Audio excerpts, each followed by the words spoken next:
Magandang buhay mga idol. So ngayon ay day 2 ng ating bakasyon. Tayo ay magpupruning ng ating eggplant. So ito ang ating eggplant. Ayan. So lipat natin yung camera sa harapan. So makikita nyo ang eggplant natin ay mataas na. So tatanggalin natin ang mga dahon dito sa baba para magkaroon siya ng air circulation sa kanya sa baba at mag-concentrate siya sa paglaki.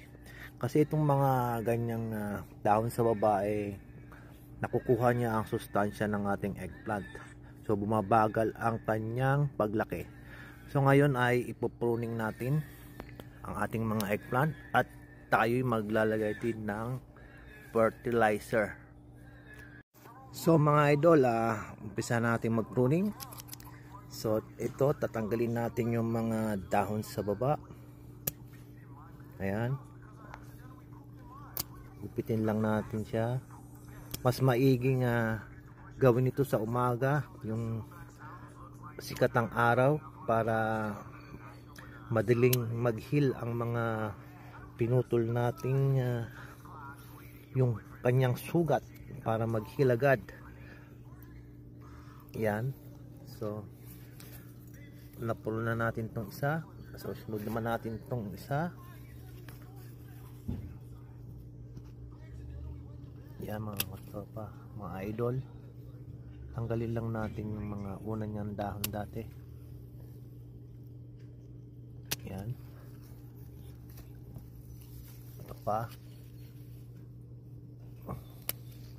para iwas na rin sa mga kulisap, kasi gagapangan niyan.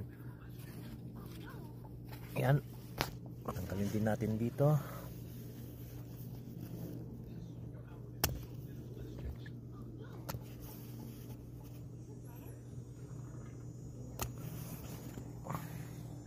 So maganda rin pinupruning natin ang ating mga talong, dahil ay kasi kita nyo yan, yung iba ay na ibang dahon ay merong mga,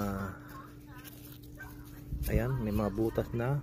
So para din iwas na kumalat ang mga sakit sa iba pang mga dahon. Yan. So kailangan talagang ipruning natin ang ating talong.